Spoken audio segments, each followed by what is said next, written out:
Pic Pobédé, 7439 mètres. L'un des sommets les plus perfides du Tian Shan. En quelques années, des dizaines de morts.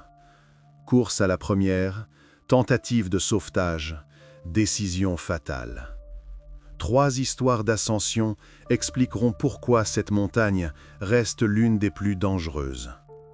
Sur cette chaîne, de nombreuses histoires tragiques liées à la montagne ont été analysées. Souvent, après les tragédies, les corps des alpinistes restent à jamais dans les montagnes. Beaucoup de gens s'en indignent. Dans les commentaires, on peut lire des suggestions. Pourquoi ne pas descendre les corps sur un traîneau? Pourquoi ne pas tous les récupérer d'un coup en hélicoptère? Cette histoire apportera une réponse à ces questions. Tout d'abord, de nombreux alpinistes demandent dans leur testament que leur corps ne soit pas évacué et souhaitent rester à jamais dans les montagnes. Je ne commenterai pas l'option du traîneau, les gens ont du mal à imaginer ce qu'est le relief montagneux. Là où chaque pas nécessite un assurage, où l'on a de la glace et des crevasses sous les pieds, où la pente est si raide qu'on peine à tenir debout soi-même, quel traîneau! En revanche, la question de l'hélicoptère est très pertinente. Les hélicoptères peuvent monter à des altitudes assez élevées et, en théorie, effectuer des évacuations en montagne. Sauf que cela arrive extrêmement rarement, car la montagne, ce n'est pas seulement un relief complexe, c'est aussi un climat difficile. L'air y mène sa propre vie. Les alpinistes attendent des mois ce qu'on appelle une fenêtre météo, qui leur permettra de monter au sommet et de redescendre dans une sécurité relative. Parfois, cela ne dure que quelques jours par an, voire moins. Par conséquent, les conditions de vol en montagne sont encore plus rares. Les hélicoptères ne volent pratiquement pas à haute altitude, l'air est trop raréfié, les pales n'ont pas de portance. Outre le danger mortel de l'altitude, la montagne présente un système de courants d'air très complexe. Le vent ne se contente pas de souffler, il frappe, déchire, projette. Même par beau temps, une rafale de vent soudaine peut fracasser un hélicoptère contre les rochers. Et cette rafale surgit de nulle part en une seconde. L'appareil est projeté comme un jouet.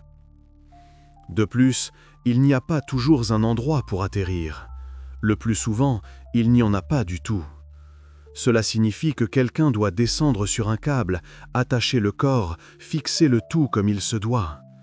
Pendant ce temps, l'hélicoptère est secoué de tous côtés par les rafales. Le câble se tend, se détend. L'appareil est secoué.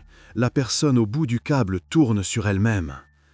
Une mauvaise rafale et c'est fini.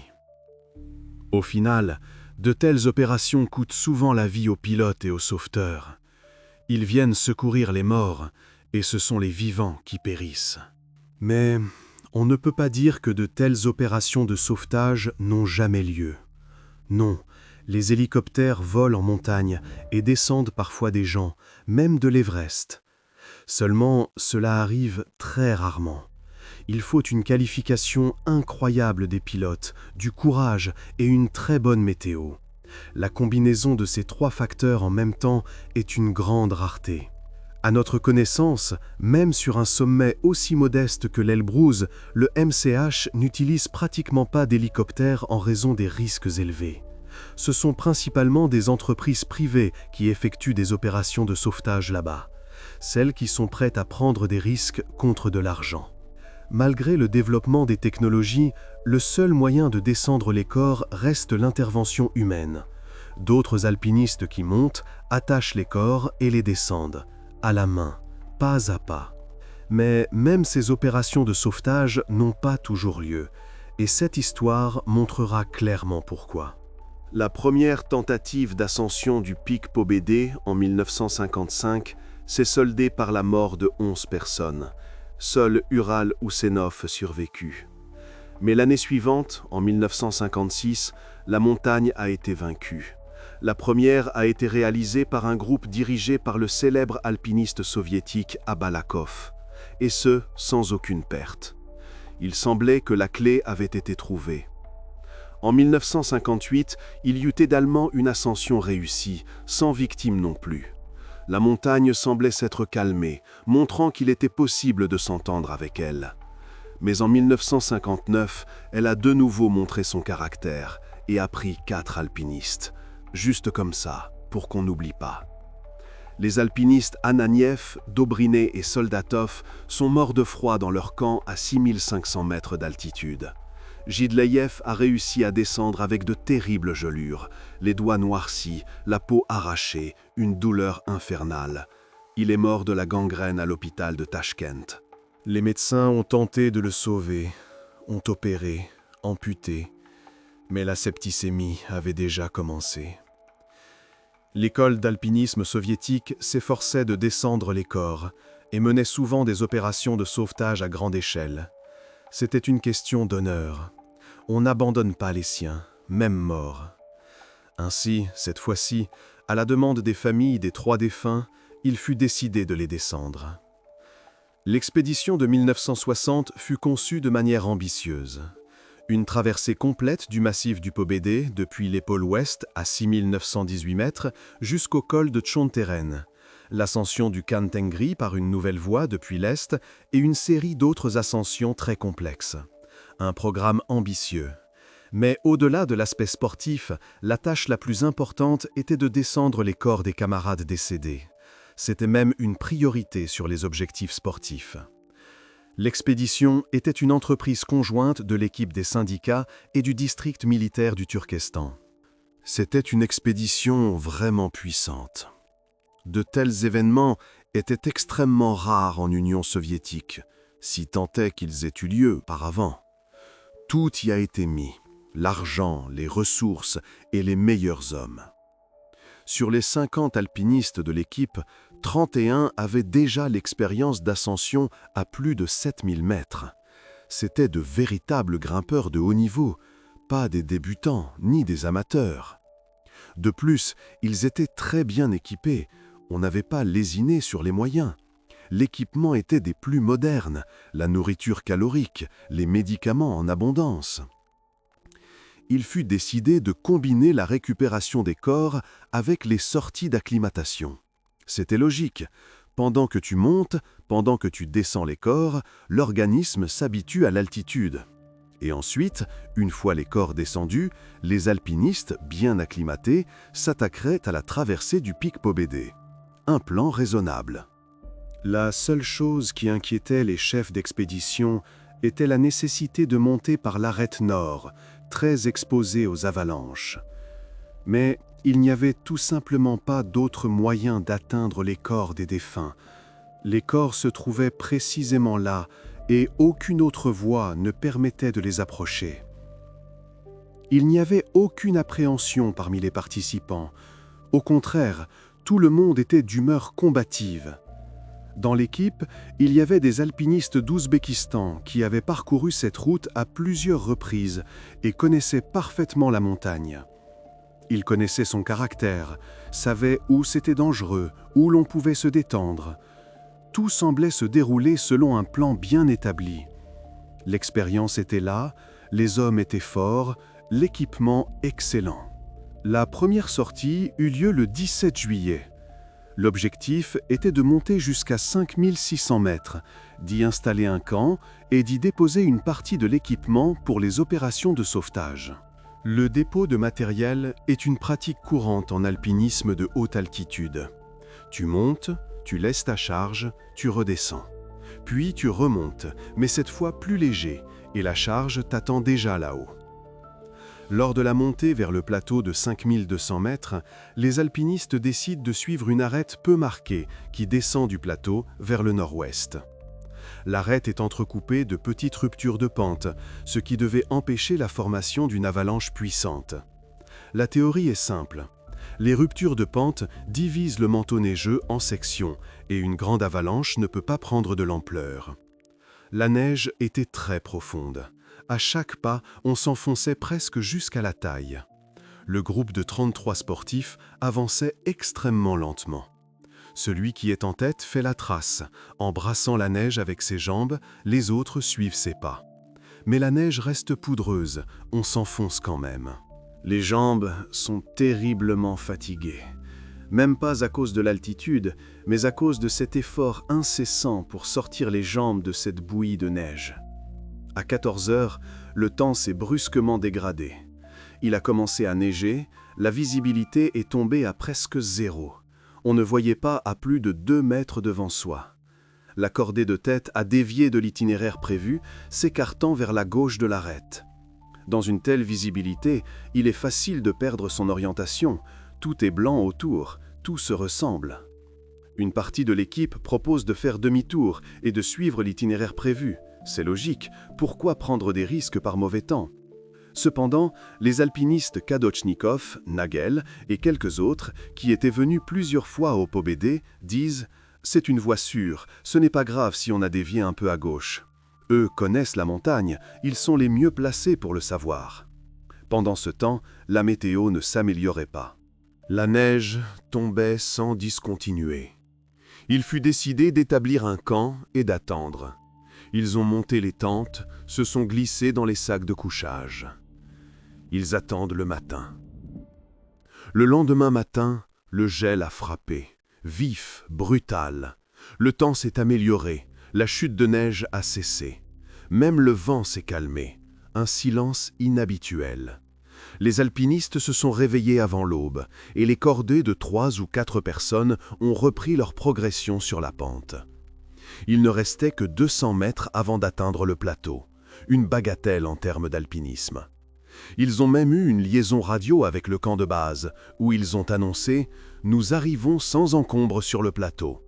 Cela signifiait que les sections les plus exposées aux avalanches étaient derrière eux et qu'ils pouvaient commencer tranquillement la descente des corps. L'ambiance était bonne, tout se déroulait comme prévu. Et c'est alors que les alpinistes entendent un craquement sourd. Ce son caractéristique, comme si quelque chose se brisait profondément à l'intérieur de la pente. Une trentaine de mètres au-dessus de la première cordée, une fissure a commencé à courir sur la pente. D'abord une fine ligne, puis elle s'est élargie, s'est creusée. Et presque immédiatement, une immense plaque de neige de 200 mètres sur 100 s'est détachée de la pente et a commencé à glisser vers le bas. Lentement d'abord, puis de plus en plus vite, emportant avec elle 29 des 33 alpinistes. Ils étaient en plein centre de l'avalanche, pas sur le côté, pas en bordure, en plein épicentre. La masse de neige les a tout simplement balayés. Voici comment l'un des participants s'en souvient. Je n'avais qu'une seule pensée, ne pas suffoquer. La neige s'engouffre dans mon nez, dans ma bouche, recouvre mon visage. Soudain, c'est comme si je m'élevais dans les airs, je vole, et je tombe sur la pente avec la neige. Une sorte d'apesanteur, mais terrifiante.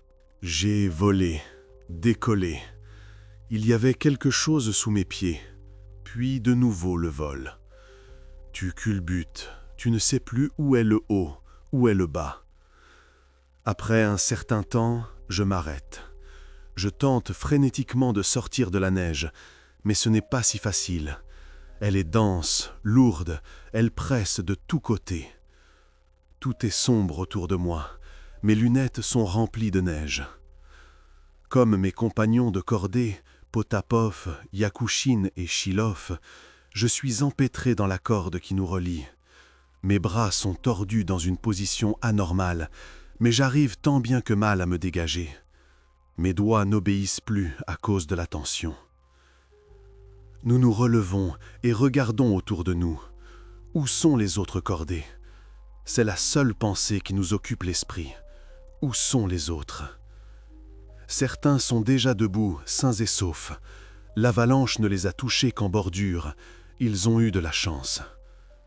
Plus bas, à quelques mètres, quelque chose dépasse de la neige. Nous courons dans cette direction. Nos jambes s'enfoncent, mais nous courons. Sats, Dmitrouk, Kuzmenko et Lyabine sont ensevelis dans une crevasse. On ne voit que leurs têtes, peut-être leurs épaules. Les libérer n'est pas simple. La neige s'est tassée comme du béton. Mais après 15 minutes, les 4 sont déterrés, avec les mains, les piolets, tout ce qui nous tombe sous la main. Ils sont inconscients, leurs visages sont bleus, on n'entend pas leur respiration. Nous pratiquons la respiration artificielle et le massage cardiaque. On appuie sur la poitrine, on insuffle de l'air. L'un fait le massage, l'autre la respiration. On se relaie, car les forces s'épuisent vite.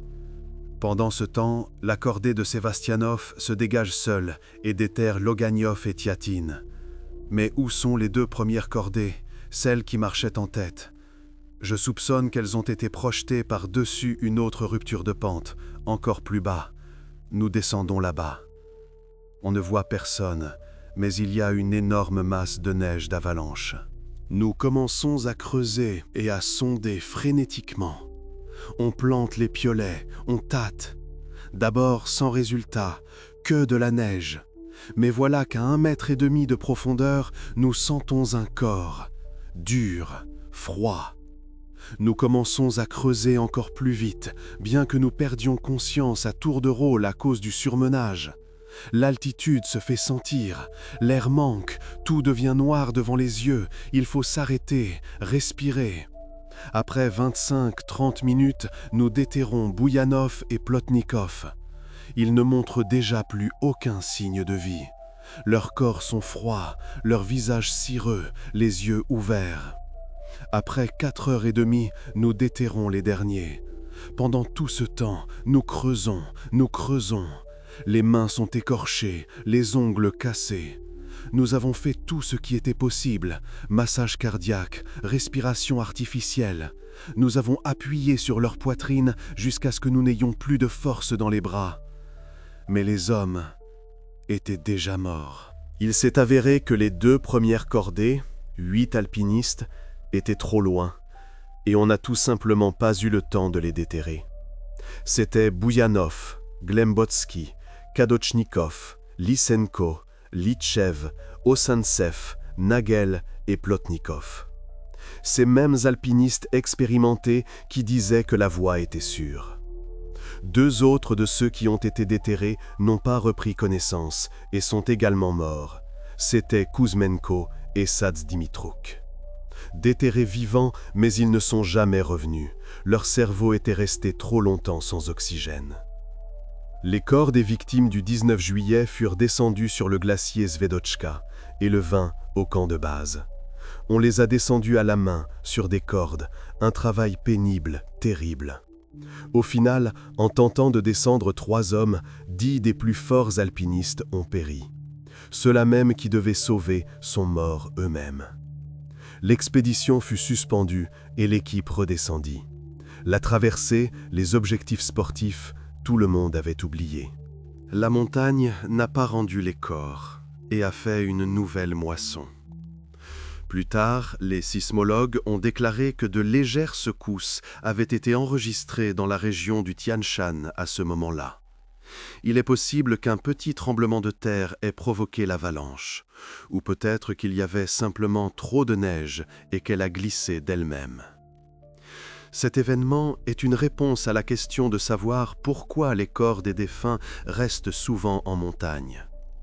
Il ne s'agit même pas d'argent ou de volonté d'aider, comme certains l'écrivent. C'est simplement que les opérations de sauvetage se transforment souvent en nouvelles victimes. On vient secourir les morts et les vivants périssent. Et le cycle se referme. Deuxième histoire. En 1956, Abalakov a mené avec succès un groupe au sommet et a réalisé la première ascension. Dans son équipe se trouvait Ural Oussenov, le seul survivant de l'expédition de l'année précédente. Celui-là même qui avait passé 26 heures dans une crevasse de glace. L'expédition de 1958 s'est également déroulée sans perte. Il semblait que les alpinistes avaient trouvé les clés pour des ascensions sûres de ce pic. Le sommet était vaincu, les itinéraires connus, l'expérience accumulée. Mais en 1959, la montagne fait une nouvelle moisson. Juste pour le rappeler, des alpinistes ouzbeks tentent l'ascension. Le groupe d'assaut est dirigé par Karpov. L'expédition est bien équipée et, semble-t-il, assez bien organisée. Cependant, les alpinistes ouzbeks n'ont apparemment rien appris de la triste expérience de 55, ou alors ils ont appris mais pas ce qu'il fallait. Auparavant, ils avaient échoué dans leur ascension du pic Lénine. Et là-bas, ils avaient eu l'impression qu'une acclimatation progressive n'était pas si importante pour de telles ascensions, comme si l'on pouvait s'en passer du moment que la volonté y était. Il faut comprendre qu'à l'époque, parmi les équipes ouzbèques, la tactique d'un assaut du sommet d'un seul coup était populaire. Normalement, les alpinistes suivent une acclimatation progressive. Ils montent à une certaine altitude, puis redescendent pour passer la nuit dans un camp plus bas. Ainsi, l'organisme s'habitue progressivement à l'altitude et à l'effort en manque d'oxygène. Le corps apprend à vivre dans l'air raréfié. Les alpinistes ouzbeks proposaient une autre tactique, prendre d'assaut les sommets comme par surprise, presque sans acclimatation, en réduisant simplement le rythme de l'ascension. L'idée était que si l'on marchait lentement, l'organisme aurait le temps de s'adapter en cours de route. Fidèles à cette tactique, 25 alpinistes s'engagent en même temps sur l'arête nord du pic Pobédé. Une équipe assez nombreuse. D'ailleurs, en Union soviétique, on aimait beaucoup ce genre d'ascension de masse. Plus il y avait de gens au sommet, meilleur était le rapport. Il y avait le groupe d'assaut, les alpinistes qui devaient effectivement atteindre le sommet, des groupes de soutien et de simples porteurs d'équipement qui, en raison de leur qualification, ne pouvaient pas monter au-dessus de 6000 mètres au-dessus du glacier. Ils portent les charges, installent les camps, aident. L'idée était la suivante. Ceux qui perdraient leur force et souffriraient du mal des montagnes laisseraient leur charge et redescendraient. Les autres continueraient à prendre de l'altitude. Une sélection naturelle en cours d'ascension. Finalement, à 7100 mètres d'altitude, seul le groupe d'assaut reste. Le dernier groupe de soutien redescend, mais les hommes ne supportent tout simplement plus une telle altitude et souffrent du mal des montagnes. Leur tête éclate, ils ont la nausée, leurs jambes sont en coton. Ils ne descendent que de 100 mètres et, n'ayant pas la force de monter une tente, ils creusent un trou dans la neige. C'est dans ce trou que les 4 hommes passent la nuit, serrés les uns contre les autres. Ils tremblent, se réchauffant mutuellement avec leur corps. La nuit semble interminable. Le matin, les membres de ce groupe lancent un signal de détresse et le groupe d'assaut descend pour les secourir. Ils découvrent que les hommes sont gravement gelés et ne peuvent plus descendre par leurs propres moyens. Leurs doigts sont noirs, leurs visages enflés. Il faut les évacuer d'une manière ou d'une autre. Mais depuis une telle altitude, c'est très difficile. Ils descendent jusqu'à 6700 mètres et décident d'y prendre une journée de repos pour récupérer leurs forces. C'est, en réalité, une idée insensée, car à une telle altitude, sans acclimatation, on ne récupère pas ses forces, on meurt simplement à petit feu. L'organisme se détruit, les cellules meurent par manque d'oxygène. Mais apparemment, ils ne pouvaient déjà plus descendre. Ils n'en avaient tout simplement pas la force. À la suite de ce repos, le 26 août, Soldatov meurt d'un œdème pulmonaire. Il s'est noyé dans le liquide de ses propres poumons. Le lendemain, le 27 août, ils ne parviennent à descendre que de 100 mètres jusqu'à 6600 mètres. Et là, Dobriné et Ananiev meurent à leur tour. De plus, la météo s'est brusquement dégradée. Il a commencé à neiger, un vent d'ouragan s'est levé. Les alpinistes ne voyaient tout simplement pas où descendre et ont été contraints d'attendre la fin du mauvais temps à 6600 mètres d'altitude. Visibilité nulle, un voile blanc tout autour. Bien sûr, à une telle altitude et souffrant du mal des montagnes, les alpinistes n'auraient pas tenu longtemps. C'était une mort lente. Les opérations de sauvetage commencent. À ce moment-là, il y avait 2 autres équipes sur la montagne. Les alpinistes des clubs alpins kazakhs et géorgiens. Les Kazakhs étaient plus proches. Ils rejoignent le groupe de Karpov et réussissent à descendre les alpinistes ouzbeks survivants. Ils les sauvent. Mais il y a ici un détail très intéressant. Parmi les alpinistes kazakhs se trouvait le célèbre Ural Husenov, le seul survivant de l'expédition de 1955. Ce même héros, ce survivant.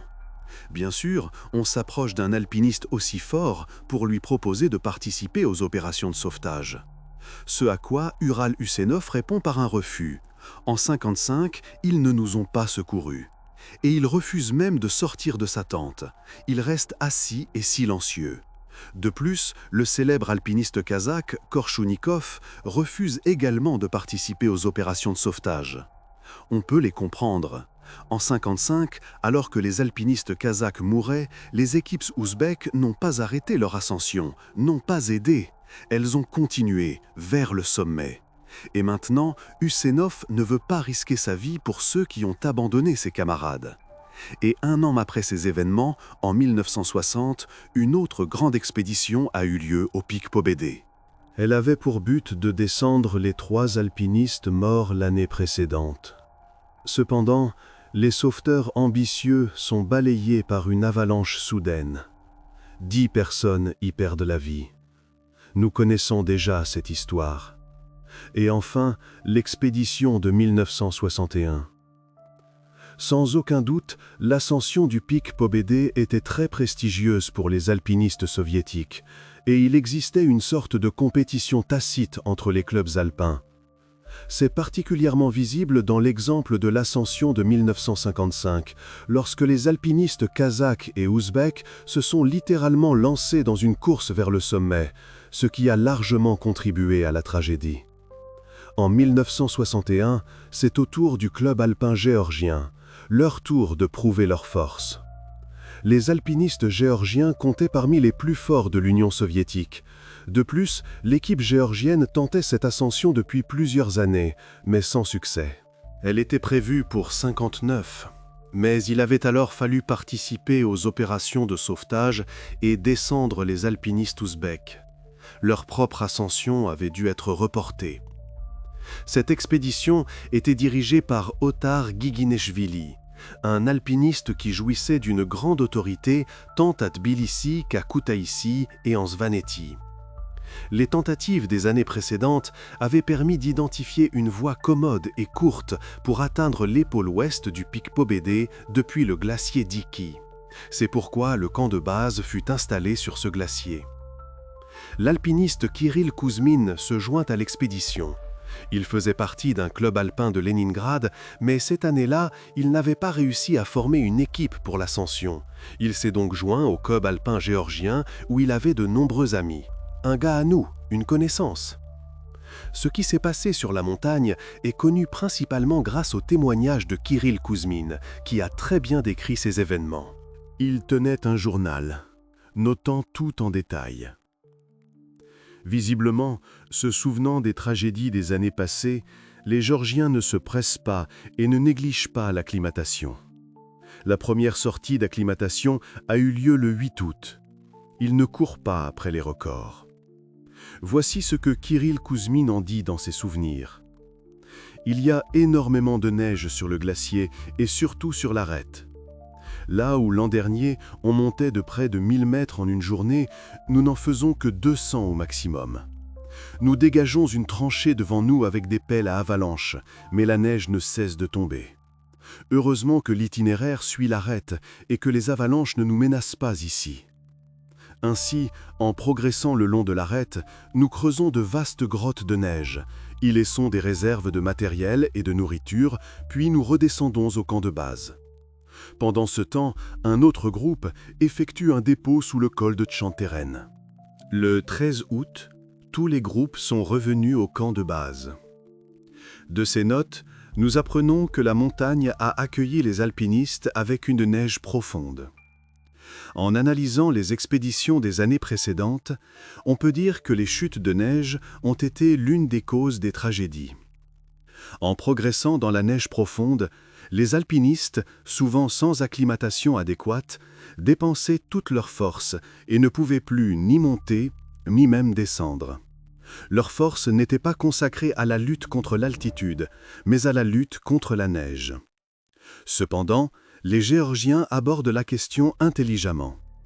Premièrement, ils effectuent une acclimatation plus ou moins correcte, et deuxièmement, ils creusent des grottes et font des dépôts à différents niveaux afin de pouvoir s'y abriter et trouver le matériel nécessaire en cas de descente d'urgence. Une assurance au cas où. Le départ pour la traversée est fixé au 17 août. Le groupe d'assaut compte 6 participants. Le chef est Djumber Medzmariashvili.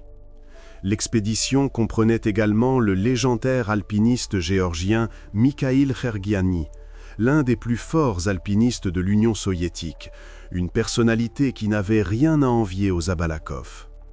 De plus, pour cette expédition, il emmène son jeune cousin germain et homonyme parfait, également Mikhail Khergiani.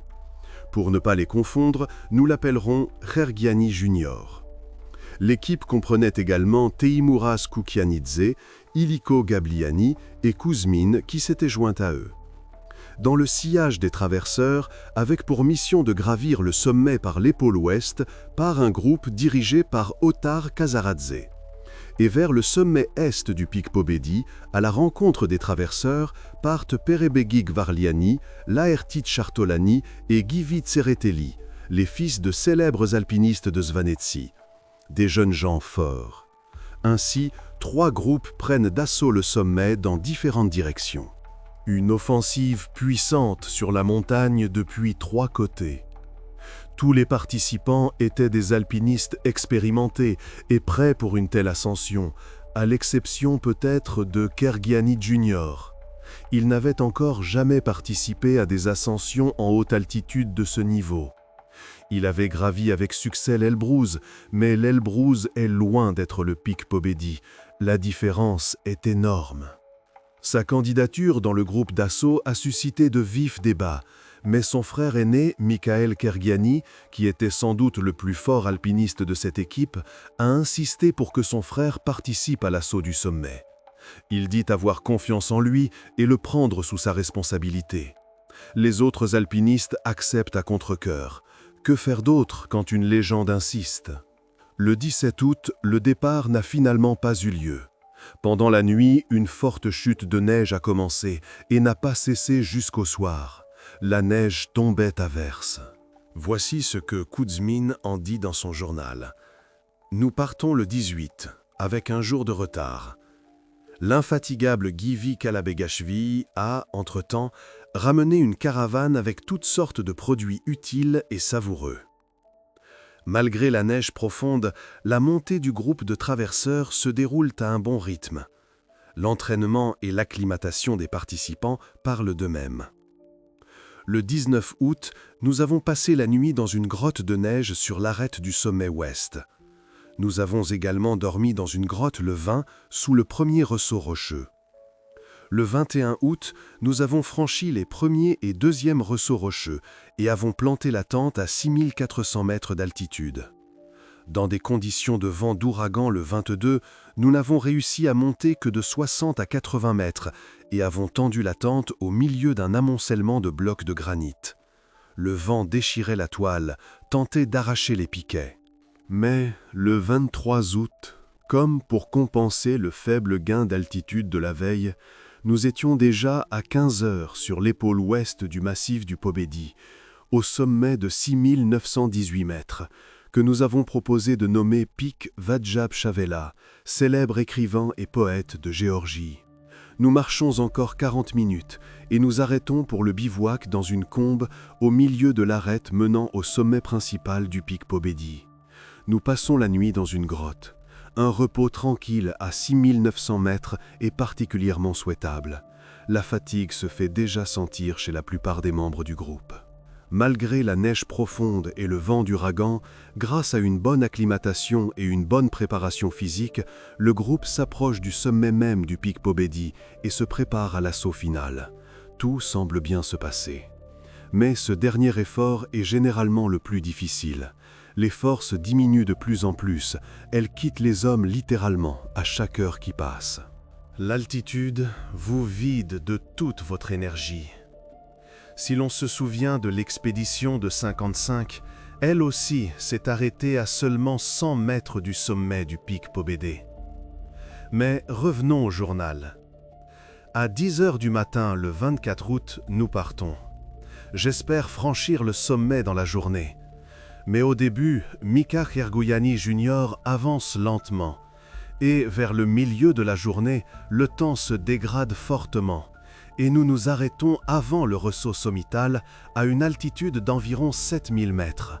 Vent fort et blizzard. Aucune visibilité. Le 25 août, nous faisons plusieurs tentatives pour continuer. Cependant, nous devons constamment revenir au bivouac, et ce n'est à 14h30 que nous parvenons à atteindre l'arête. Mika Jr. marche bien, et il nous semble que sa faiblesse de la veille était accidentelle. Nous montons jusqu'à 7300 mètres et nous arrêtons pour le bivouac. Il est déjà 18 heures, et on ne sait pas ce qui nous attend avant le sommet. Et l'attaquer dans l'obscurité serait stupide. Les alpinistes n'ont pas le temps d'atteindre le sommet, et le faire dans l'obscurité est désormais mortellement dangereux. Le malaise de Kerguiani Jr. est un signe très alarmant, probablement lié au mal des montagnes. De plus, le jeune homme n'a presque aucune expérience de la haute altitude. De toute évidence, le 25, il marchait déjà uniquement sur sa volonté. Il se forçait simplement à avancer. Le lendemain, 26 août, le temps est excellent, mais il fait froid, un gel mordant. Nous nous préparons lentement, attendant que le soleil commence vraiment à chauffer le versant sud de l'arête. Nous partons à 10h30. Plus personne ne doute que la prochaine nuit se passera à l'est du sommet principal. Nous changeons les cordées. Je me joins à Jumber pour faire la trace plus activement vers le sommet. Teimuraz va avec Iliko et les frères Kerguiani avancent derrière. La montée est assez rapide, et nous voici déjà sur la partie sommitale de l'arête. Certes, il reste encore environ 1,5 km jusqu'au sommet officiel, mais ce chemin est désormais sans gain d'altitude. Il suffit de marcher à l'horizontale. La deuxième cordée marche à côté de la nôtre, mais les deux Michas sont encore loin en contrebas. Nous communiquons avec eux par radio et comprenons que Misha Junior ne peut plus avancer. Je laisse les gars en haut et je descends vers les Kerguiani. Nous discutons de la situation avec Misha l'aîné. Que faire? Le cadet se sent tout à fait bien, mais il a les jambes en coton et ne peut plus faire un pas vers le haut. Il reste juste là, à respirer. Il faut bien sûr renoncer à la traversée. Misha l'aîné insiste pour que nous allions tous les quatre au sommet, tandis que lui et son frère commenceront à descendre lentement en attendant notre retour. Cette insistance de Kerguiani l'aîné, qui a imposé son cousin dans le groupe d'assaut, met en péril toute l'ascension et la vie des alpinistes. Il faut comprendre. Le rythme lent, toutes ces négociations, ces retards volent un temps précieux de beau temps. Chaque minute compte. De plus, à une telle altitude, les forces des alpinistes fondent à chaque minute. On sent littéralement l'énergie s'en aller. Mais il reste encore 2 groupes qui continuent leur progression vers le sommet, tandis que les frères Kerguiani commencent à descendre vers le bivouac. Il est 14h30. Le temps est beau, et nous, laissant nos sacs à dos, commençons à traverser l'arête vers l'est, à l'endroit où les précédents ascensionnistes ont laissé leur message. Jumber et moi marchons en tête, inspectant toutes les saillies rocheuses que nous rencontrons, car il doit y avoir 3 cairns au sommet, et tous à des endroits différents. Vitali Abalakov n'a pas trouvé le cairn de 38, celui de Gutman et Litovet, et Erokin, celui d'Abalakov. Teimuraz et Iliko marchent apparemment plus lentement que nous. Nous les perdons donc bientôt de vue derrière les aspérités de l'arête. Nos traces leur indiqueront précisément la direction. Nous ne perdons donc pas de temps à attendre la 2e cordée. À 17h, nous sommes dans la zone du sommet officiel. Nous trouvons le cairn d'Abalakov sans difficulté, prenons leur message et laissons le nôtre en russe et en géorgien. Puis nous crions à Kourtianidze et Gabliani de faire demi-tour et nous-mêmes continuons vers l'est à la recherche des autres cairns. Pour ceux qui ne connaissent pas la montagne, il faut peut-être expliquer ce que sont les cairns. Les cairns sont de petites pyramides de pierre que les ascensionnistes construisent sur les cols et les sommets. Dans ces pyramides, on dépose des messages. Sur ces messages, on écrit l'heure de passage au sommet, la composition du groupe, la météo et quelques autres informations. Et on prend le message précédent, laissé par les ascensionnistes précédents. C'est à la fois une tradition et une preuve de la réalisation de l'itinéraire. De toute évidence, les gars voulaient prendre le message de 1938 que Abalakov n'avait pas trouvé. Cette entreprise ambitieuse s'est avérée être une erreur fatale. Ils étaient partis assez tard et ils n'avaient plus le temps de chercher les cairns. De plus, le temps s'est brusquement dégradé, comme cela arrive souvent en montagne, soudainement. On ne voit déjà plus rien à 5 mètres et plutôt à 2 pas. La neige frappe le visage et obstrue les lunettes. Dans les éclaircies, nous voyons un cairn sur le rocher.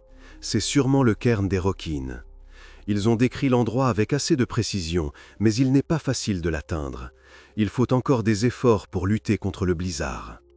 Après concertation, nous décidons de ne pas toucher au cairn. Que le message d'Erokin et Tsirelnikov, morts l'année dernière dans le Caucase, reste au sommet du Pobedi, au sommet de leur succès d'alpinistes. De là, nous faisons demi-tour dans l'espoir de rattraper la deuxième cordée. Mais c'est là que le spectacle commence. L'ouragan fait tourbillonner la neige, nous privant de toute visibilité. Il n'y a plus de traces, et nous essayons de marcher sans perdre d'altitude le long de l'arête. Le vent est si fort qu'il nous fait tomber. Vers 19 h, nous sommes complètement épuisés et nous perdons notre orientation. Une seule solution, s'arrêter, s'enfuir dans la neige et attendre le matin. Mais comment faire? Et je rappelle que les alpinistes n'avaient non seulement pas de pelles à avalanche, mais même pas de sac à dos. Ils les avaient laissés sur l'arête dans l'espoir de monter légers au sommet et de redescendre rapidement. Finalement, la cordée se retrouve à une altitude énorme, dans l'obscurité totale, sous un vent d'ouragan, sans aucun équipement, sans tente, sans sac de couchage, sans rien. Voici ce que Kouzmine écrit dans son journal. « Nous commençons à creuser la neige avec nos mains. Les doigts s'engourdissent immédiatement, la neige est dense. Les résultats sont minimes et les forces s'en vont. Soudain, de manière tout à fait inattendue pour nous, tout se calme. Les nuages descendent quelque part, le ciel bleu apparaît, et le cauchemar disparaît aussi soudainement qu'il avait commencé, comme sur commande. Nous nous orientons et voyons que nous marchions dans la bonne direction. Nos sacs à dos sont tout prêts. Pendant ce temps, la nuit tombe. C'est dans une pénombre profonde que nous trouvons nos sacs. Nous ne cherchons pas les sacs de Teimouraz et Illico, pensant qu'ils sont déjà descendus au bivouac depuis longtemps. Dans l'obscurité, nous commençons à descendre le long d'une arête de neige et de glace effilée. Djumber est devant, à la distance d'une corde raccourcie. Nous avançons avec une prudence extrême, et je ne cesse de répéter, plus doucement, plus lentement, ne pas se presser. Nous vérifions chaque pas. Je ne vois que la silhouette de Djumber. Et soudain, j'entends un cri « Tiens bon !» Je plante mon piolet et je m'appuie dessus de tout mon poids. Mais une secousse l'arrache aussitôt, m'emporte, et Djumber et moi dévalons la pente de neige abrupte en direction du glacier Zvezdochka. Je sais bien que les champs de glace en dessous de nous sont à 5000 mètres et que nous sommes pour l'instant à 7400. Je sais aussi que la pente raide ne fait que 50-60 mètres et qu'ensuite elle plonge vers le glacier par une paroi rocheuse. Je comprends que ni moi, ni Djumber ne pouvons arrêter la chute. C'est la fin. Mais voilà qu'une secousse brusque, inattendue, et je ne glisse plus sur la pente, mais je suis suspendu à la corde qui s'est enroulée autour de mon bras gauche. J'ai peur de croire à ce miracle et j'ai peur de bouger pour ne pas décrocher accidentellement la corde qui s'est accrochée à quelque chose. Je suis suspendu et je retiens mon souffle. Je crie à Djumber. Il répond qu'il est sain et sauf. Je lui crie à nouveau de ne pas faire de mouvements brusques et de tailler prudemment des marches dans la neige avec ses pieds. Je fais de même. Talon, pointe, talon, pointe. Finalement, nous sommes tous les deux debout. La corde se détend. Nous enfonçons nos piolets dans la neige et commençons à remonter sur l'arête. Il s'est avéré que leur corde s'était engagée dans un changement de pente sur la neige, et ce si solidement qu'elle avait pu arrêter leur chute. Lors de la chute, la corde avait commencé à glisser rapidement et à couper la neige, formant une sorte d'encre de neige. C'est ce qui a arrêté la chute et a sauvé les alpinistes d'une mort certaine. C'était vraiment un miracle, une chance sur 1000. Cependant, revenons au journal. Il fait déjà complètement nuit. Le bivouac de nos camarades est 100-150 mètres plus bas. Mais nous décidons de passer la nuit là où nous sommes. Nous n'avons tout simplement plus la force de continuer. Avec nos piolets, nous taillons l'arête, créant une plateforme sur laquelle nous nous asseyons en nous glissant partiellement dans nos sacs de couchage. Et c'est ainsi que nous passons toute la nuit. La météo nous épargne, le gel est intense, mais il n'y a pas de vent. Nous tremblons, nous nous serrons l'un contre l'autre. Le matin, après avoir attendu le soleil, nous nous levons et voyons les 2 Mitchas marcher près du bivouac, nous cherchant visiblement. Nous leur crions et commençons la descente. Première question, où sont Koukanidze et Gablayani? Cela nous laisse perplexes.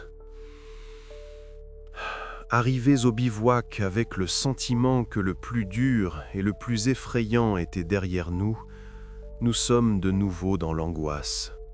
Cependant, après nos premiers signaux en haut, à une centaine de mètres de notre lieu de bivouac forcé, apparaissent les silhouettes de Teimouraz et Illico. Comme nous l'avons appris plus tard, en revenant du sommet, ils n'avaient pas trouvé leur sac à dos et avaient passé la nuit dans une niche de neige qu'ils avaient creusée avec leurs piolets. Il semblait que tous les dangers étaient passés.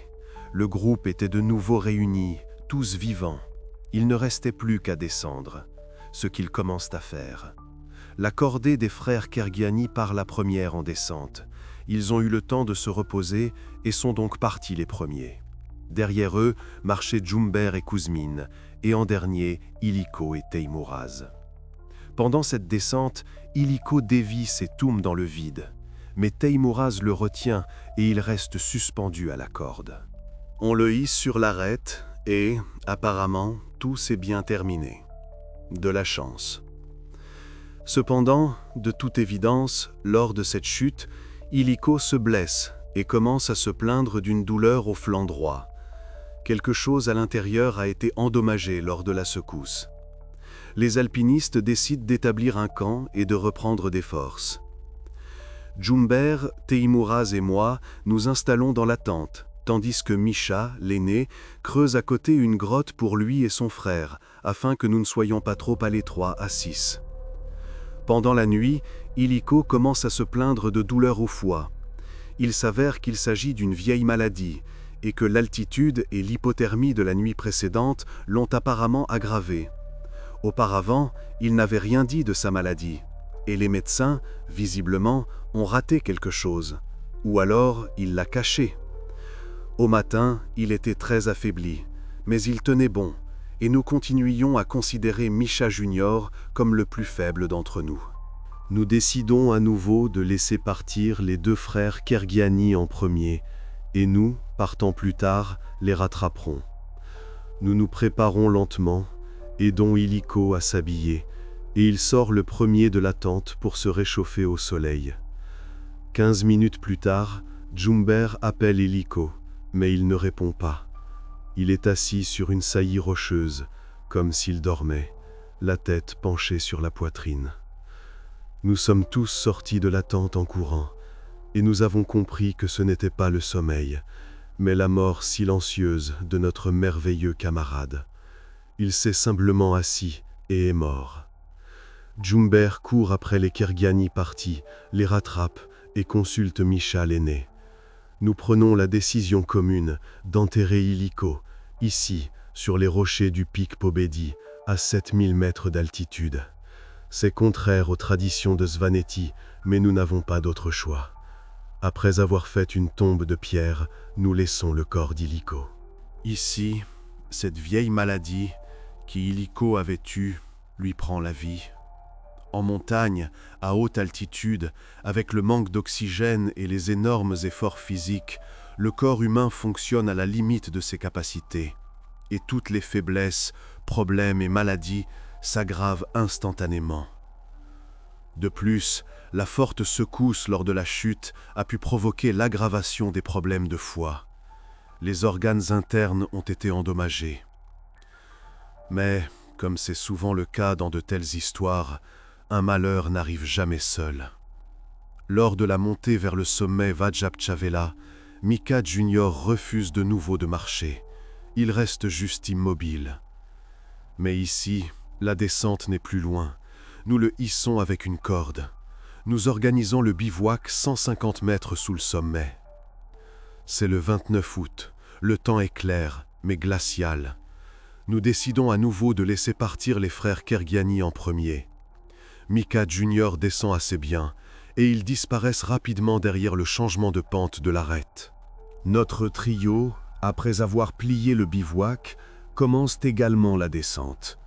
Kukianidze a les pieds gelés et ne peut pas mettre ses crantons. Les chaussures de Jumber sont ferrées de clous, qui ne sont pas très fiables sur la glace. Ils descendent donc tous les deux sur toute la longueur de la corde, puis m'assurent d'en bas. Mes crampons tiennent bien. Nous descendons ainsi jusqu'au rocher raide supérieur, puis le long des rochers. Avant la dernière paroi rocheuse, Jumber et Teimuraz m'attendent pour m'aider à descendre cette paroi, car mon bras gauche, depuis la chute en haut, ne fonctionne pratiquement plus. Il est douloureux, enflé. Nous nous regroupons sur une vire. La descente d'ici ne fait que 10-12 mètres. Jumber franchit la paroi en moulinette. Que faire pour nous? Teimuraz propose d'organiser un rappel. C'est raisonnable. Nous fixons une sangle à une saillie rocheuse et je descends le premier. J'attends la neige. Je me détache de la corde et m'assois à côté de Jumber. C'est au tour de Teimuraz de descendre. Il ne lui reste plus que 2 pas avant la neige et nous nous levons pour le libérer de la corde et continuer la descente. Mais c'est à ce moment précis que quelque chose se passe en haut et la corde se détend. Teimuraz, avec un cri, s'écarte des rochers et, avec la corde, culbutant sur le nevé abrupt, chute vers le bas, disparaissant derrière le changement de pente. Le cri s'éteint au loin.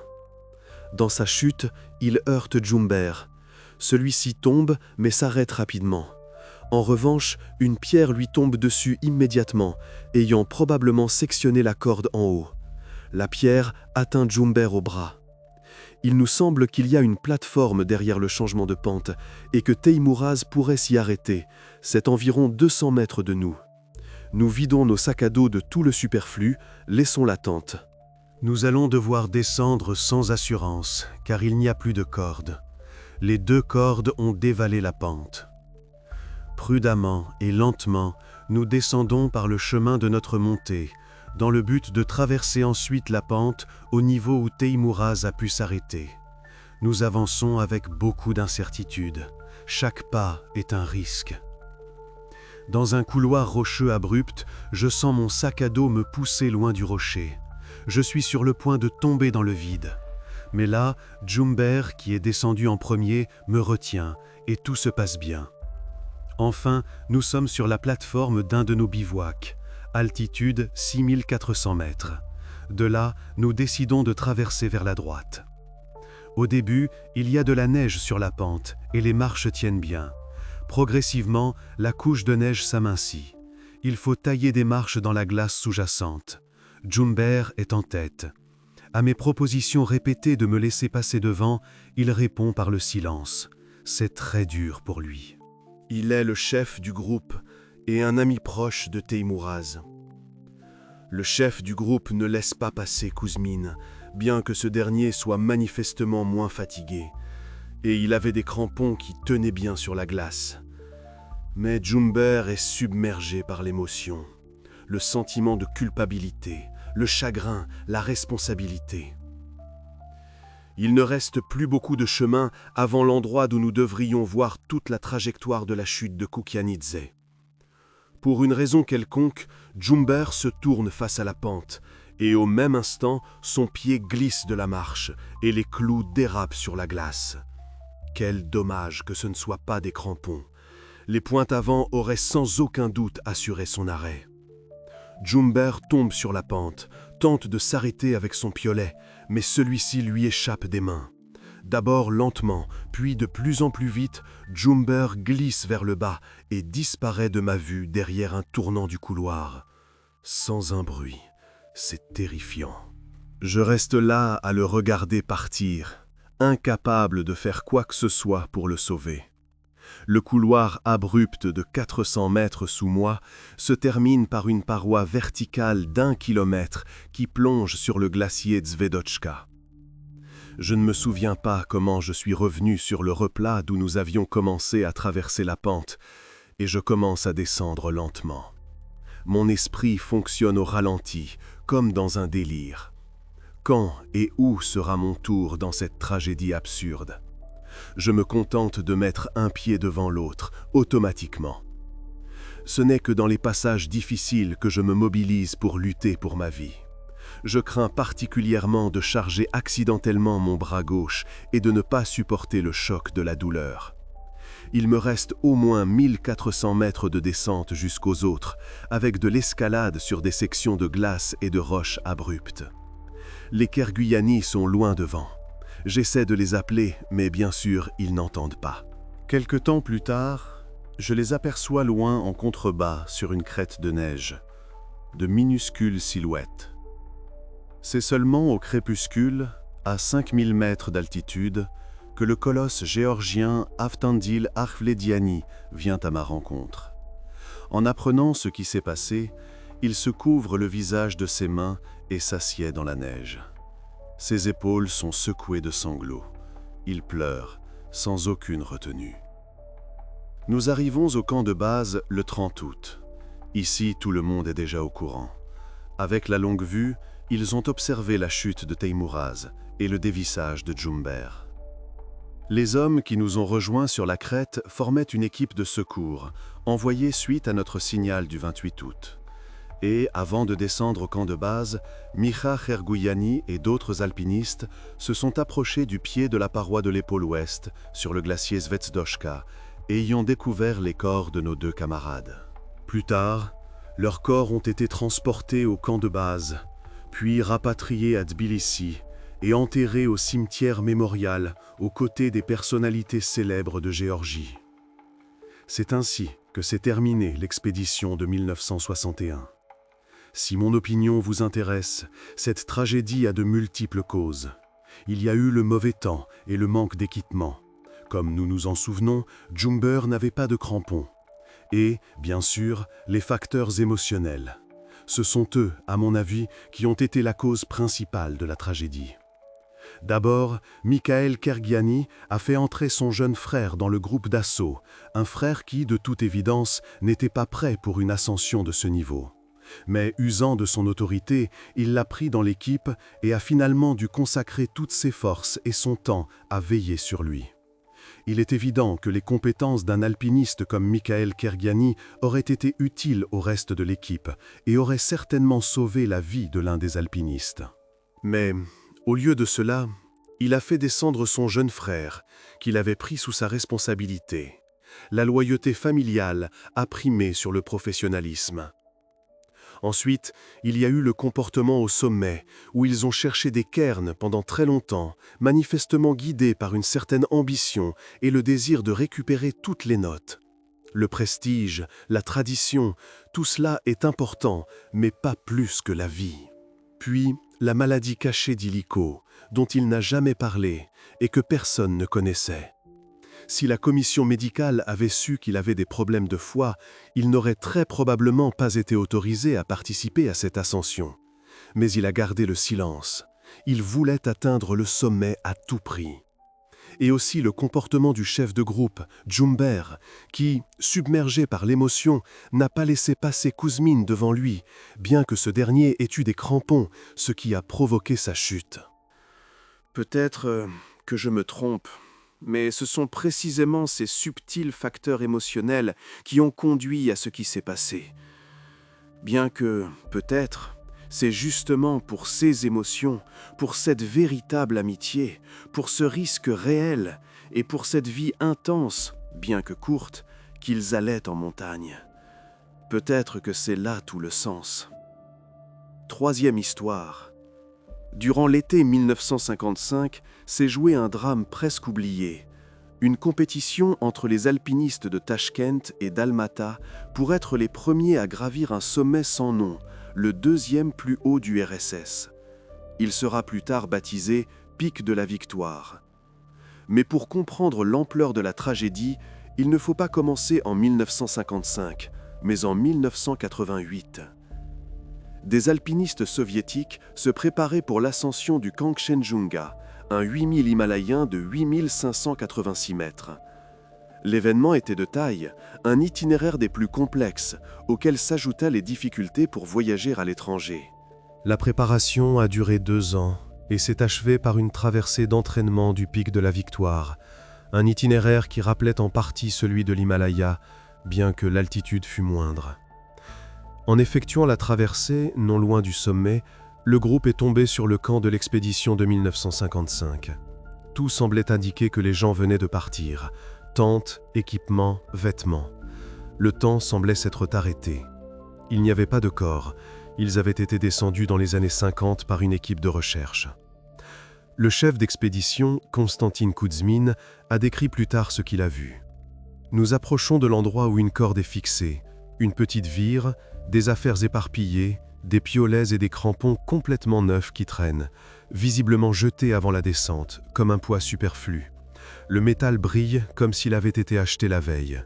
Et plus loin, sur la glace vive où la corde s'interrompt, les hommes, épuisés, semble-t-il, ne pouvaient plus se retenir et dévissaient de long de la paroi de 1800 mètres, directement sur le glacier. Ils ont inspecté le camp. À gauche des 2 tentes, une autre. Plus haut, une niche comblée par la neige. Ils ont creusé, pensant trouver une grotte. Il s'agissait simplement d'un renfoncement dans la pente. À l'intérieur, des vêtements chauds, de la nourriture, de l'essence, des réchauds, tout pour la vie, tout ce qu'il fallait pour survivre. Il y avait aussi des vêtements chauds dans les tentes, mais tout était éparpillé et les hommes avaient disparu. Ils ont tous sondé aux alentours avec des sondes à avalanche. Ni corps, ni grotte. L'endroit, sur une pente raide, était de toute façon peu propice à un bivouac, surtout en plein blizzard. Et tout près, à environ 70 mètres, se trouvait le sommet est du pic de la Victoire. Un peu plus à l'est, des champs de neige en pente douce, protégés des vents d'ouest. Apparemment, ces hommes n'ont tout simplement pas eu la force d'atteindre un lieu sûr. 70 mètres de plus, et ils auraient survécu. Ils sont montés ici le 19 août 1955, ont tout donné, s'efforçant d'être les premiers au pic de la Victoire. Mais ils ont sous-estimé beaucoup de choses, et le sommet les a cruellement punis. Sur les 12 occupants de ce camp, un seul a survécu. Au milieu des tentes effondrées et de l'équipement abandonné, quelqu'un a remarqué un carnet gris pris dans la glace. Quelques coups de piolet, et voilà entre les mains des alpinistes un journal qui était resté là pendant 33 ans. Les feuilles, séparées par du papier aluminium, avaient déjà séché. Des notes soignées au crayon commençaient le 19 juin 1955. La ZIS 110 filait à 140-150 km/h sur la route de Kalouga en direction de l'aéroport de Vnukovo. Nous volons sur la ligne Moscou, Kazan, Sverdlovsk, Koustanaï, Karangada, Balkhash, Alma-Ata. C'est ainsi que commence le journal. Mais comment l'histoire elle-même a-t-elle commencé? La course au sommet. Le deuxième plus haut sommet de l'Union attirait les alpinistes. Le conquérir était un exploit incroyablement prestigieux. La première tentative avait eu lieu dès 1949. Un groupe dirigé par Kolokolnikov avait tenté de gravir le pic de la Victoire, mais les avalanches du versant nord les avaient alors contraints à battre en retraite. La montagne les avait repoussés. En 1955, 2 expéditions se dirigèrent simultanément vers le pic de la Victoire. Une expédition ouzbek menée par Vladimir Ratsik et une expédition d'Almata dirigée par Kolokolnikov. La section d'alpinisme avait recommandé qu'elles s'unissent, mais les 2 équipes refusèrent. Chacune voulait être la première. Prestige, gloire, honneur. La section a alors tenté d'établir un ordre de départ pour l'ascension. D'abord l'équipe d'Almata, puis, après leur descente, les Ouzbeks.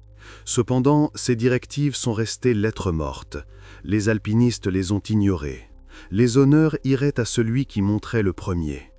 L'ascension a commencé séparément. L'équipe de Tachkent par le versant nord, celle d'Almata par l'arête est. Une véritable course. Qui serait le plus rapide, le plus fort? Note du journal, 3-5 juillet. Préparation au départ. Nous avons reçu de mauvaises nouvelles. Ratsik est parti plus tôt dans la région du pic de la Victoire. Il a une grande caravane, 60 chevaux et 50 hommes. Nous n'avons que 30 chevaux et 26 hommes. De toute évidence, l'équipe d'Almata était désavantagée par rapport à celle de Tachkent, tant en termes de ressources que, surtout, de temps. Ils étaient en retard et essayaient de rattraper le temps perdu. La précipitation est une mauvaise alliée en montagne. Le 14 août, un jour seulement après l'arrivée du groupe principal au camp de base sur le glacier Svedokska, l'équipe d'Almaté se lance à l'assaut du pic de la Victoire. Ils ont décidé de prendre la montagne d'assaut. C'étaient des sportifs solides, avec de nombreuses années d'expérience et des ascensions réussies à leur actif. En juillet, ils avaient déjà effectué des sorties d'entraînement. Mais malgré l'expérience et la préparation, s'élancer à 7000 mètres presque sans acclimatation s'est avéré une tâche extrêmement difficile, même pour de tels maîtres. Les alpinistes kazakhs n'avaient tout simplement pas le temps de s'acclimater. Les Ouzbeks leur talonnaient, ayant déjà commencé leur ascension par le versant nord le 15 août. Ils sentaient leur souffle dans leur nuque.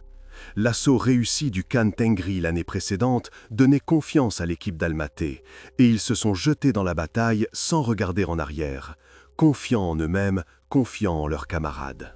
Mais le mal des montagnes s'est apparemment vite fait sentir. En témoigne la chute brutale du rythme de prise d'altitude. Le premier jour, une montée de 700 mètres, le deuxième de 500, le troisième de 400 et le quatrième, ils n'ont parcouru que 100 mètres. Les forces s'épuisent, l'organisme refuse de fonctionner. Le 17 août, une note triste apparaît dans le journal. Cette journée n'a rien de remarquable pour nous. Le 17 août 1952, nous étions au sommet du pic Chvernik.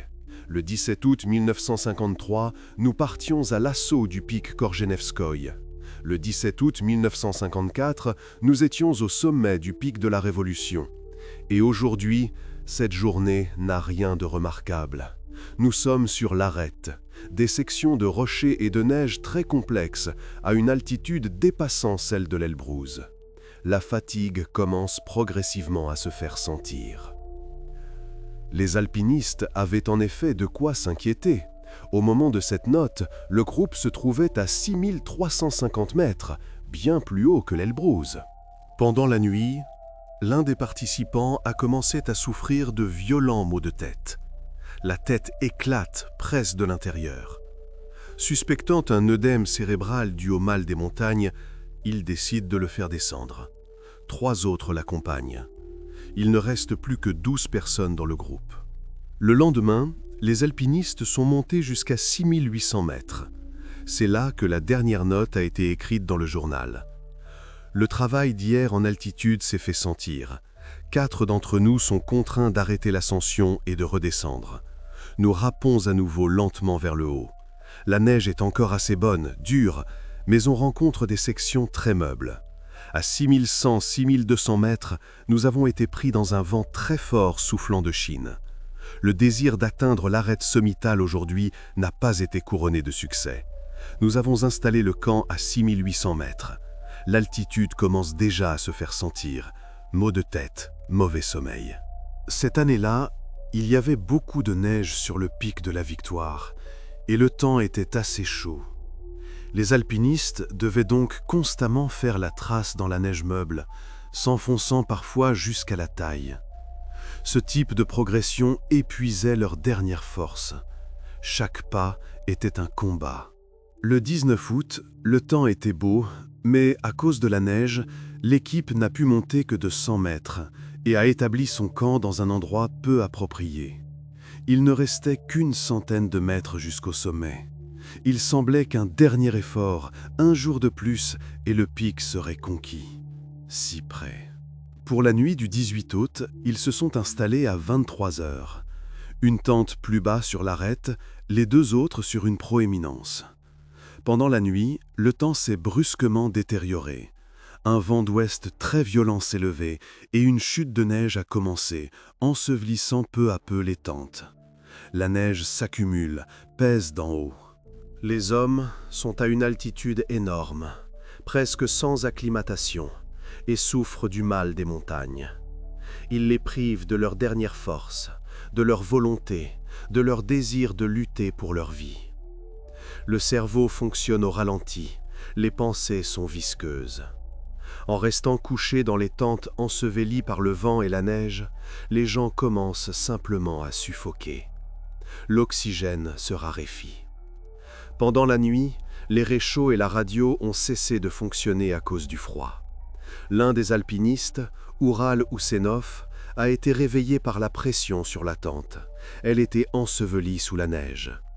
Elle pesait sur son corps et l'empêchait de respirer. Dehors, c'est le blizzard. Pour tenter de se libérer de l'étouffement, les hommes ont commencé à lacérer les tentes avec leurs couteaux.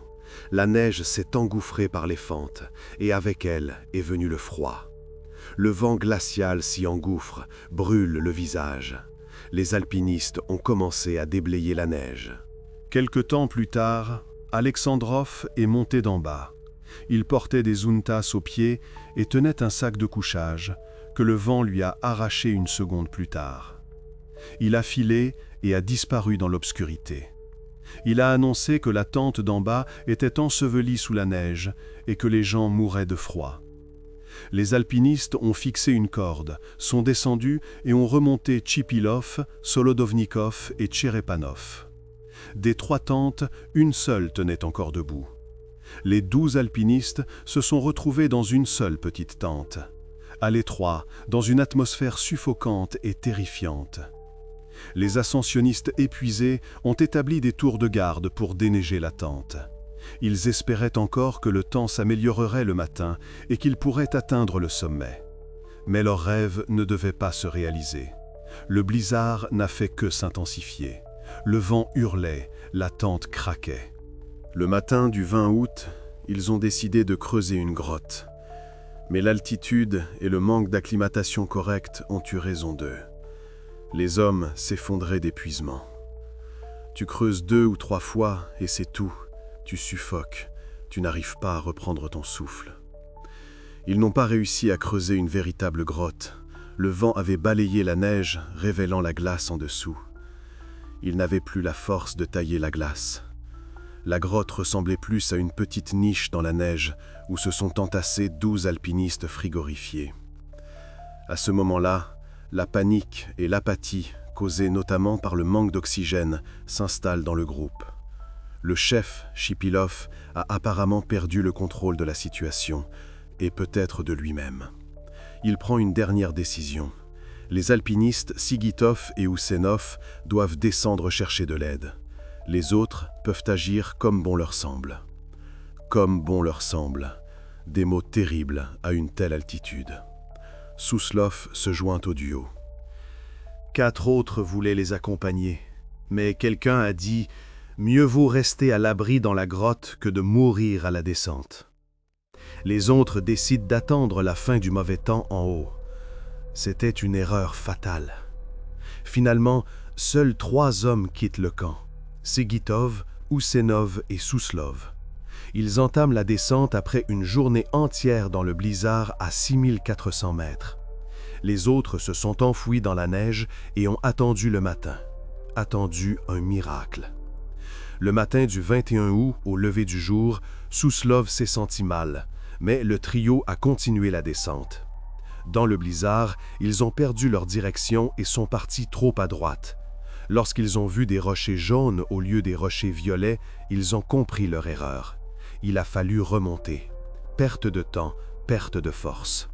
À ce moment, Souslov tombe. Ses forces l'abandonnent. Il s'est simplement effondré à genoux. Ses camarades l'ont forcé à bouger, lui expliquant que le mouvement, c'est la vie. Un peu plus tard, il est tombé à genoux. Le sang a jailli de son nez. Quelques minutes plus tard, il s'est effondré et est mort. Son corps a gelé dans la neige. Restés seuls, les deux alpinistes décident « Oural Oussenov restera près du corps du défunt pour ne pas le perdre, et Sigitov continuera la descente pour appeler à l'aide. » Une décision très étrange du point de vue de l'alpinisme. À une telle altitude, on ne descend que rarement les corps. Et la décision de garder un corps, au risque de la vie d'un alpiniste vivant, défie à première vue toute logique. Cependant, une explication à cet acte sera trouvée plus tard. Souslov n'était pas un alpiniste ordinaire. Oussenov a creusé une petite grotte dans la neige et y a passé toute la nuit. Il tremblait, soufflait sur ses mains, luttait contre le sommeil. Le 22 août, le temps ne s'est pas amélioré. Oural commence à sentir qu'il gèle. Ses doigts sont déjà insensibles, son visage s'engourdit. Il prend alors la décision de laisser le corps de Souslov et d'entamer la descente. Il s'est débarrassé de l'équipement superflu et a commencé à descendre. À 5800 mètres d'altitude, il a vu les traces de la chute de Sigitov, comme s'il avait essayé de s'arrêter mais n'avait pas réussi. Des sillons dans la neige, des griffures de piolets.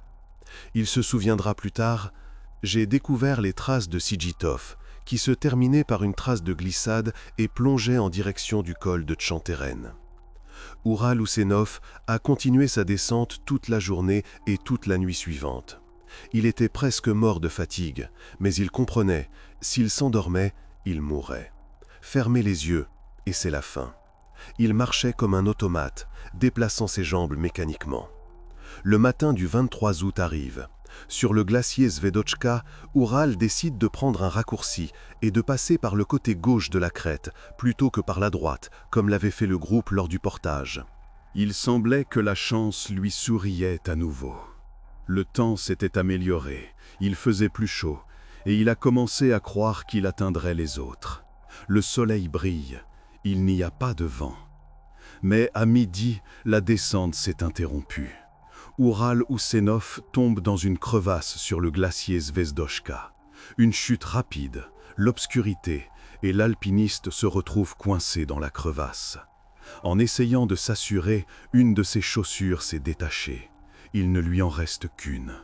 Autour de lui, sur des kilomètres, un désert de glace et une altitude de 5000 mètres. Oural s'est mis à crier, mais a vite compris que personne ne l'entendrait, que personne ne l'aiderait. Sa voix résonne sourdement dans le pillage de glace. Ses tentatives pour sortir seul à l'aide de son piolet se sont soldées par des échecs répétés. Il tombait à cause de sa faiblesse. Ses mains ne tiennent plus, ses jambes flageolent.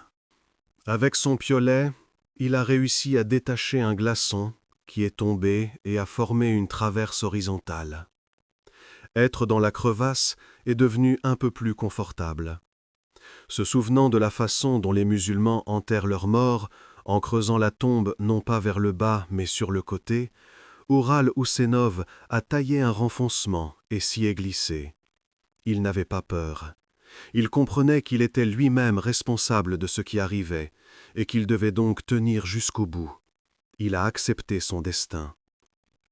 Mais un miracle s'est produit. Il s'est avéré que pendant la journée, alors qu'Oussenov se déplaçait sur le glacier, les alpinistes de Tachkent, ceux-là même avec qui l'équipe d'Almaty était en compétition, l'avaient vu depuis la paroi du pic de la Victoire. Ils avaient vu un point qui descendait du glacier, puis qui avait disparu. L'équipe de Tashkent avait passé la nuit du 23 août à 4700 mètres. Le matin du 24, à l'endroit où Oussenov avait tourné, ils ont découvert ses traces et les ont suivies jusqu'à la crevasse. Quand Oural a entendu un cri, sa première pensée a été qu'il avait imaginé.